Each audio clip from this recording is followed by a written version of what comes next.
Issue नए आए हैं। जैसे खास करके हम अगर उत्तर प्रदेश की हम बात करें तो गन्ने पे रेट अभी उसका नहीं हुआ, गन्ने का भाव नहीं बढ़ा, उसका भुगतान नहीं हो पाया।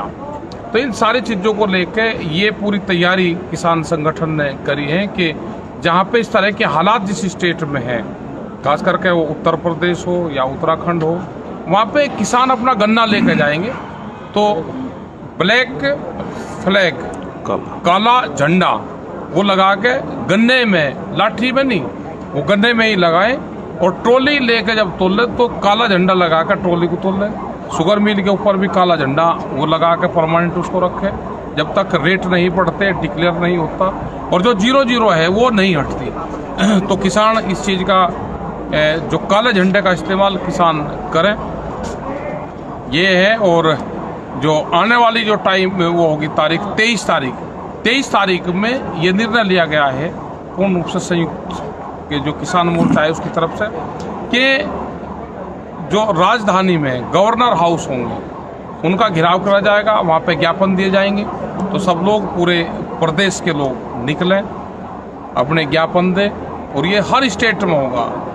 ये देहरादून में होगा, यहाँ पे लखनऊ में होगा, दिल्ली में होगा, तो सब जगह इन चीज़ों पे भी सब लोग गौर अपना करेंगे और भी जो इशू होंगे वे समय समय पे आप सब लोगों को बताते रहेंगे। और आज भी काफ़ी चहलकदमी यहाँ पर रही, बहुत से इशू पर बातचीत होती रही और बहुत से लोग ये बात लगाते रहे कि सुप्रीम कोर्ट में क्या होगा। और अपनी 26 तारीख की भी पूर्ण रूप से अपनी तैयारी रखें। झंडे बहुत लोगों के पास तक पहुँच जाएंगे।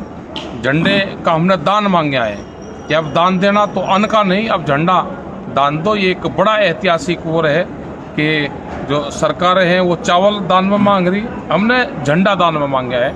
और जितना भी झंडा हम देंगे तो झंडा वो हमारे यूज आएगा। 26 तारीख तक उसको यूज हम करेंगे और फिर अपने घर पे उसको रखेंगे, जिससे एक नेशनलिज्म हमको देखने का पूरे देश में मिलेगा। और ये सबसे भव्य परेड दिल्ली में आसपास जगह ये होगी और ये ऐतिहासिक परेड होगी। देश की आज़ादी के बाद में सबसे बड़ी परेड ये किसान परेड होगी, जो तिरंगे के साथ में हम यात्रा का निकाल देंगे।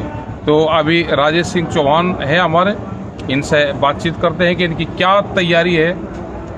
इनको प्रभारी लखनऊ जो गवर्नर हाउस का जो घेराव होगा उसके प्रभारी ये बनाए हैं, इनकी तैयारी है, ये अपनी तैयारी को बताएंगे, अपनी समीक्षा करेंगे।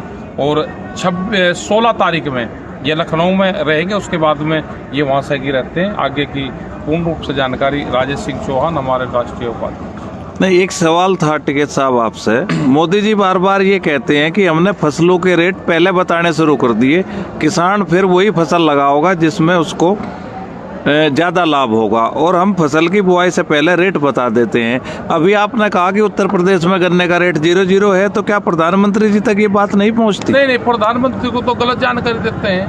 पूरे ही लोग, पीएमओ के लोग गलत जानकारी देते हैं, उनसे गलत बयानबाजी करवाते हैं।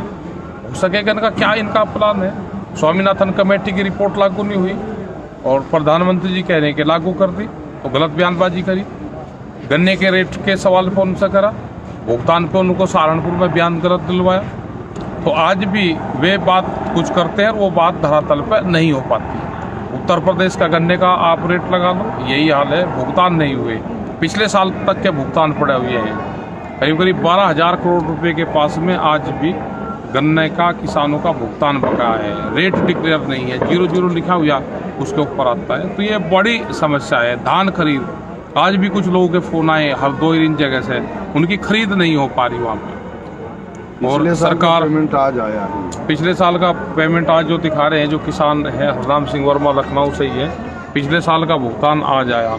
अगर ये भुगतान आज ये गन्ने का भुगतान आज आया, इसका ब्याज की जिम्मेदारी किसकी है? 6551 रुपये आया है अभी और बाकी और बकाया है। तो ये सारी व्यवस्था है, सरकारों को इन सब चीज़ों पे ध्यान देने की जरूरत है। और आंदोलन, और जिस हिसाब से जो आंदोलन में नौजवान निकल कर आ रहे हैं, बच्चे निकल कर आ रहे हैं, और ये तो बड़ा गर्व का बात है कि बच्चे ट्रैक्टर लेकर, जो नौजवान हैं जिनकी उम्र 18, 20 और 25 साल है, वो घर से निकल कर आए हैं, क्योंकि उनको नुकसान दिख रहा है। बुजुर्ग वालों से ज़्यादा बच्चे यहाँ पर आए हैं, तो उन सब का भी, बच्चों का भी हम ध्यान रख रहे हैं। तो आना चाहिए उनको, और शरीक होना चाहिए। ऐसे गांव के जहां से सामान लेकर लोग आने लग रहे हैं, बहुत गांव ऐसे हैं। कल उन बहुत गांवों की लिस्टें हम जारी करेंगे जहां जहां से लोग आ रहे हैं। धन्यवाद।